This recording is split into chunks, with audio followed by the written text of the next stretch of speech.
नमस्कार विद्यार्थी मित्रांनो, मी डॉक्टर अमर जगताप तुम्हा सर्वांचं पर्स्पेक्टिव्ह अकॅडमीतर्फे हार्दिक स्वागत करत आहे। विद्यार्थी मित्रांनो, दीर्घकाळ वाट बघितल्यानंतर शेवटी एकदा आज आयोगाने ऑफिशियली 2025 च्या राज्यसेवा प्रिलिमची जाहिरात डिक्लेअर केलेली आहे। आयोगाच्या वेबसाईटवर आपल्याला जाहिरात उपलब्ध झालेली दिसते। गेले कित्येक महिने विद्यार्थ्यांच्या मनामध्ये एक शंका होती सातत्याने, काय तर खरोखर 2025 ची परीक्षा मुख्य परीक्षा डिस्क्रिप्टिव्ह होईल की नाही। पण या सगळ्या शंका कुशंकांना आज शेवटी एकदाचा पूर्णविराम मिळालेला आहे। सो विद्यार्थ्यांचा जीव भांड्यात पडला, त्याचबरोबर त्यांना शिकवणाऱ्या सगळ्या क्लासेस शिक्षकांचा जीव देखील भांड्यात पडलेला आहे। सो मूळ मुद्दा आज आपल्या पुढे काय आहे चर्चेचा तो लक्षात घ्या। आज चर्चेचा मुद्दा असा आहे की आज आपण आहोत 18 मार्च या दिवसात आणि परीक्षा आहे 28 सप्टेंबरला। सो इथून पुढे एक्झॅक्ट प्लॅनिंग आपलं कसं असलं पाहिजे ते लक्षात घ्यायचं। आता इथे एक गोष्ट आपल्याला लक्षात येईल, ती गोष्ट अशी आहे की ज्या वेळेस आपण या एमपीएससीच्या डिस्क्रिप्टिव्हचा विचार करतो त्यावेळेस आपल्याला खूप एक अवाढव्य अभ्यासक्रम आपल्या समोर असल्याचं जाणवते। मग या सगळ्या कंडिशनमध्ये आपण इथून पुढच्या दिवसांचं प्लॅनिंग कसं केलं पाहिजे त्याचा एक आपण झट दिशेने आढावा घेणार आहोत। कारण काल जाहिरात आल्यानंतर बऱ्याच विद्यार्थ्यांचे मेसेज आणि फोन आले की सर आता आम्ही नक्की काय करू, त्यांच्या काय करू या गोष्टीलाच आपल्याला आज उत्तर द्यायचं आहे। नीट लक्षात घ्यायचा प्रयत्न करा। आज आपण आहोत मार्च एंड मध्ये आणि परीक्षा आहे सप्टेंबर एंड मध्ये। सो रफली लक्षात घ्या, एप्रिल मे जून जुलै ऑगस्ट सप्टेंबर 6 महिने आपल्या हातात आहेत। कधी नव्हे ते आयोगाने आपल्याला 6 महिने, किती 6 महिने जाहिरात डिक्लेअर केलेली आहे, ऍडव्हर्टाइजमेंट आलेली आहे। सो आपल्याकडे एक पुरेसा वेळ आहे की ज्या वेळेमध्ये आपण सहजपणे या डिस्क्रिप्टिव्हचा अभ्यास करू शकतो। इथे एक गोष्ट लक्षात घ्या, आता आपल्यासमोर 3 प्रकारचे विद्यार्थी आहेत। पहिले विद्यार्थी की जे यूपीएससी ची तयारी करतायत आणि ते एमपीएससी देणार आहेत। हे विद्यार्थी आज रोजी मे महिन्यामध्ये होणाऱ्या यूपीएससीच्या प्रिलिमच्या कामाला लागलेले आहेत। दुसरी कॅटेगरी आपल्याकडे आहे ते विद्यार्थी कोणते की जे आता 2024 च्या प्रिलिमचा रिझल्ट लागला पण त्यात प्रिलिम क्वालिफाय होऊ शकत नाहीत। सो त्यांच्यापुढे आता एकच डोर ओपन आहे, 2025 ची राज्यसेवा पूर्व परीक्षा। आणि तिसरी कॅटेगरी की जे फ्रेशर्स आहेत, ते नव्याने अभ्यासाला लागलेले आहेत। सो या तीनही प्रकारच्या विद्यार्थ्यांसाठी, विशेषतः जे शेवटच्या 2 कॅटेगरी मी म्हणालो की 24 ची प्रिलिम क्लिअर करू शकले नाही आता 25 साठी तयारी करतायत, आणि फ्रेशर्स की जे डायरेक्टली 25 च्या तयारीसाठी मैदानात उतरलेले आहेत। तुम्ही सर्वांनी काय करायचं लक्षात घ्या, एक 3 महिने, किती 3 मंथ्स आपण काय करतोय, एप्रिल मे अँड जून ह्या 3 महिन्यामध्ये आपण मुख्य परीक्षेचा अभ्यास करायचा आहे। नीट लक्षात घ्या। आणि उरलेले 3 महिने जे असतील त्या उरलेल्या 3 महिन्यामध्ये म्हणजे जुलै ऑगस्ट अँड सप्टेंबर या 3 महिन्यामध्ये आपण पूर्व परीक्षेचा अभ्यास करायचा आहे। क्लिअर? हे असं आपलं प्रॉपर प्लॅनिंग असलं पाहिजे। हे असं का असावं त्याचं कारण लक्षात घ्या। तुम्ही खूप चांगला अभ्यास केला, तुम्ही 28 सप्टेंबरची प्रिलिम दिली, तुमची प्रिलिम क्लिअर झाली, मेन्स ही 99% कधी होईल हा माझा अंदाज आहे की ही मेन्स कधी होणार, डिसेंबर एंडला, डिसेंबर 2025 त्याच्या एंड मध्ये आपल्याला ही मुख्य परीक्षा कंडक्ट केलेली आढळणार आहे। 99% म्हणजे सप्टेंबर एंडला प्रिलिम दिल्यानंतर परत October November December, hardly October November December, hardly 3 महिने तुम्हाला मेन्ससाठी मिळणार आहेत। सो जर तुम्ही आता मुख्य परीक्षेचा निम्मा का होईना अभ्यासक्रम संपवला नाही तर you will be in problem. September नंतर आपल्याला मुख्य परीक्षेच्या अभ्यासाला पुरेसा वेळ नसणार आहे, हे ध्यानात घ्या। त्यामुळे मुख्य परीक्षेचा बराचसा अभ्यासक्रम आता पूर्ण करायचा आहे। आता लगेच तुमच्या मनात ही शंका येणार की सर मग 3 महिन्यात प्रिलिमचा अभ्यास आमचा होईल का? तर मित्रांनो, मुख्य परीक्षेचा तुम्ही जो काही अभ्यास करणार आहे तो तुम्हाला पूर्व परीक्षेला सुद्धा उपयोगी पडणारच आहे। आपल्याला मुख्य परीक्षेत जे विषय आहेत, जे कोर सब्जेक्ट्स म्हणतो आपण, history, geography, polity, eco, science, हे 5 विषय आणि तुमचा एक ऑप्शनल, आता जर का तुमचा ऑप्शनल या विषयाशी संबंधित असेल, म्हणजे हिस्ट्री असेल, जॉग्राफी असेल, PSIR असेल, तर ते तुम्हाला GS मध्ये मोठ्या प्रमाणात मदत करणार आहेत. जर तुमचं ऑप्शनल पबॅड किंवा सोशियोलॉजी असेल तर ते तुम्हाला काही प्रमाणात थोडीफार का होईना मदत करणार आहेत.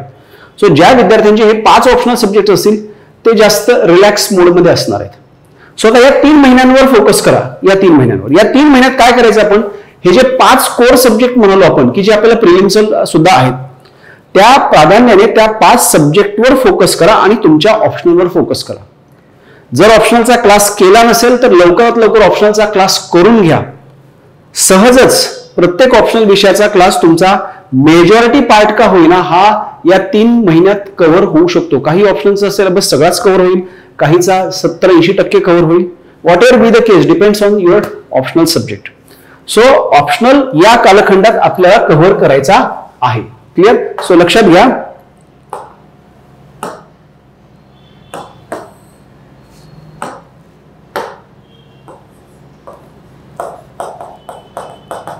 ऑप्शनल सब्जेक्ट कव्हर करा. प्लस GS चे जे कोर सब्जेक्ट्स आहेत, हिस्ट्री, जॉग्राफी, पॉलिटी, इको आणि सायन्स, या 5 विषयांपैकी ज्या विषयांचा अभ्यास तुम्हाला किचकट वाटतोय, लक्षात घ्या, जे विषय तुम्हाला अवघड जात आहेत ते आत्ता संपवायचे आहेत. समजा एखाद्या विद्यार्थ्याचं ग्रॅज्युएशनला इकॉनॉमिक्स आहे, त्याला इकॉनॉमिक्स सोपं जातं, पण त्याला सायन्स अवघड जातं, त्याला जॉग्राफी अवघड जातं, तर त्यांनी आता या 3 महिन्यात ते विषय कव्हर करायचे. म्हणजे त्याच्या डोक्यावरचं जे बर्डन आहे ते कमी होते.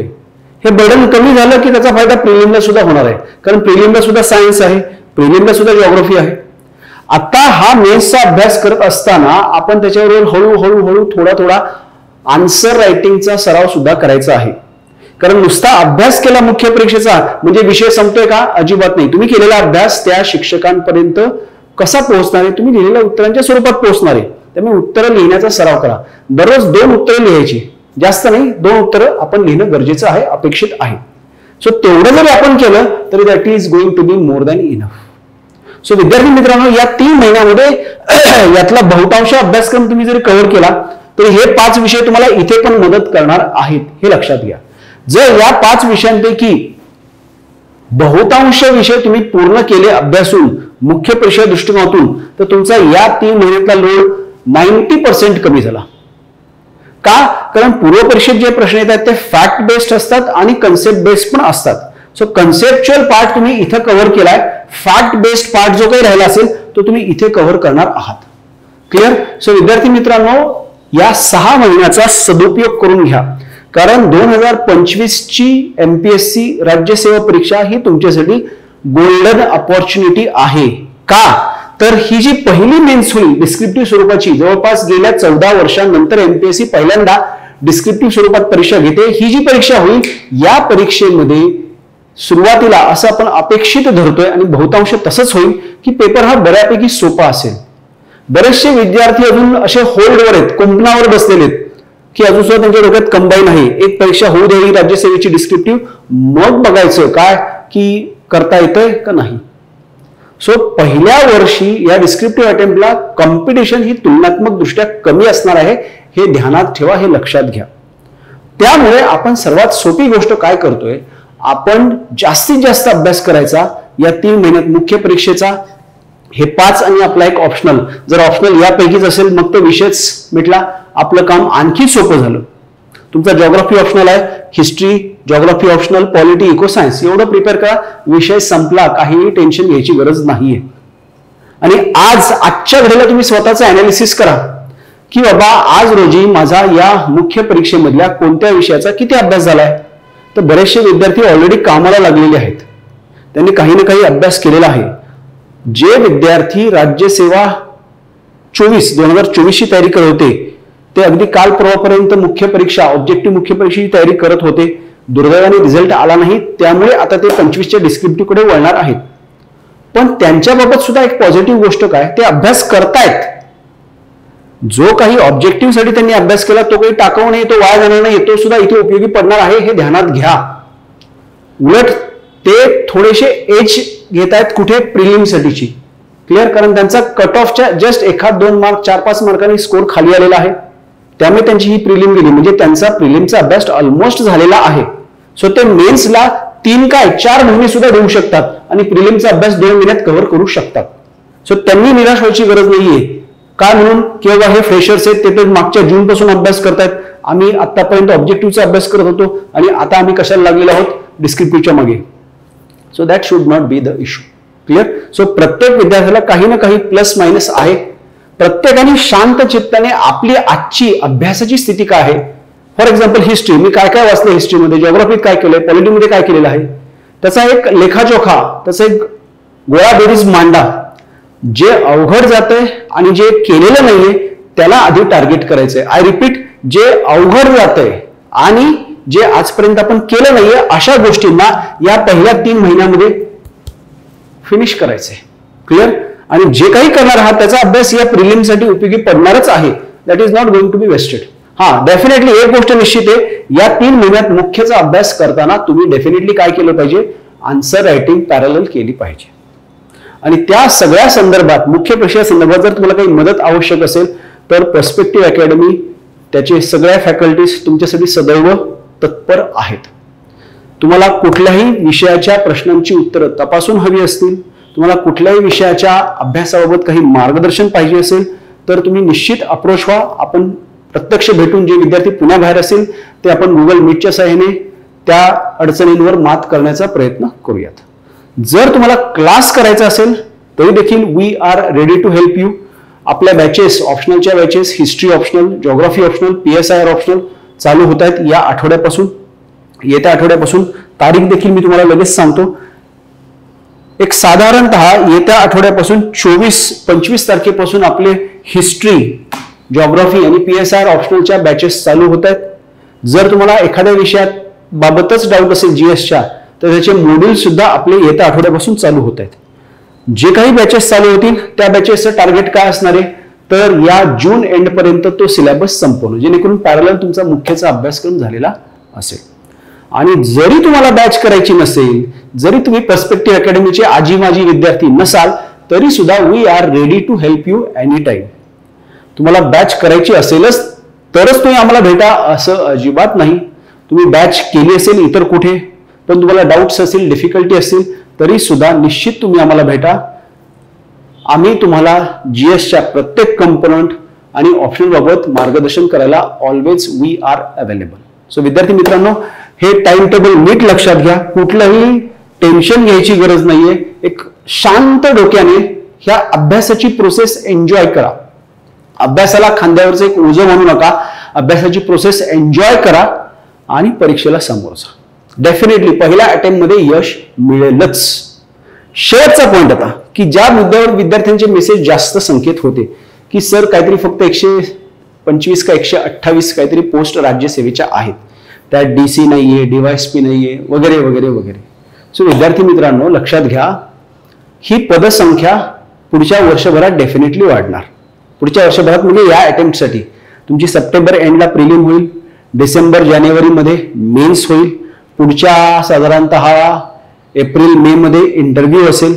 सो त्या पुढच्या एप्रिल-मेच्या आधी, म्हणजे आज मार्च आहे, पुढच्या मार्च पर्यंत डेफिनेटली ही पदसंख्या वाढणार. सो तुम्ही त्या गोष्टीचं बर्डन घेऊ नका. सर DC नाहीये, DYSP नाहीये, तहसीलदार नाहीये, मग मी का परीक्षा देऊ, कशी परीक्षा देऊ, असं काही नाहीये. फॉर्म भरा, अभ्यासाला लागा. पद नंतर ऍड होतात. आज 127 पद आहेत. कदाचित गव्हर्नमेंट पुढच्या 6-7 महिन्यात अजून 400-500 पद ऍड करतील. केवळ आज 127 पद दिसत आहेत म्हणून फॉर्म भरला नाही आणि नंतर 400-500 पद ऍड झाली, एवढी ऍड होत नाहीत, पण ऍड होतात. तर नंतर पश्चाताप व्हायला नको. सो पद किती आहेत, पदसंख्या कोणती आहे, कोणत्या पदासाठी एक्झाम होते याचा विचार बाजूला ठेवा आणि अभ्यासावर फोकस करा. Clear. So wish you all the best. We are ready to help you any time. दुसरी एक महत्वाची गोष्ट तुम्हाला सांगायची की आपल्या पर्स्पेक्टिव्ह अकॅडमी तर्फे दर मंगळवारी आणि दर शुक्रवारी मी YouTube लाईव्ह लेक्चर घेतोय आन्सर रायटिंग सेशन्स. सो ते आन्सर रायटिंग सेशन जे आहेत ते अटेंड करा. त्यामध्ये आपण चालू घडामोडीच्या अनुषंगाने वेगवेगळ्या प्रश्नांचा उत्तर लिहिताना काय अप्रोच ठेवावा, त्या प्रश्नांना कसं सामोरं जावं, उत्तर लिहिण्यासाठी प्रश्न वाचताना नक्की काय काय विचार केला पाहिजे, उत्तरामध्ये घटकांची मुद्द्यांची मांडणी कशा प्रकारे केली पाहिजे याचा आपण आढावा घेत असतो. सो दर मंगळवारी आणि दर शुक्रवारी रात्री 10 वाजता every Tuesday and every Friday 10 PM perspective academy YouTube channel live. So विद्यार्थी मित्रांनो, भेटूयात शुक्रवारी रात्री 10 वाजता युट्यूब लाईव्ह मध्ये. तोपर्यंत विद्यार्थी मित्रांनो, नक्कीच पर्स्पेक्टिव्ह अकॅडमीच्या युट्यूब चॅनलला लाईक करा, शेअर करा, सबस्क्राईब करा. All the best.